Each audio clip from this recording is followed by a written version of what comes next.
देवरू राउर भइले कसैया विदेशमा गइले गोतिनीजी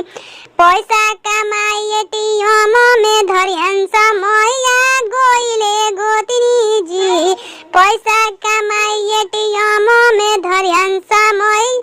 गइले गोतिनीजी चढ़ल जवनिया जरी जरी जयन लवट के नयन गोतिनीजी चढ़ल जवनिया जरी जरी जयन लवट के नयन गोतिनीजी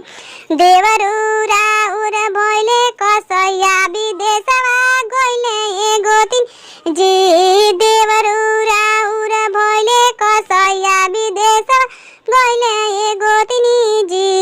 ऐनी गामनवा सैया से लागल नयनवा बदनवा टूटे गोतिनीजी ऐनी गामनवा सैया से लागल नयनवा बदन टूटे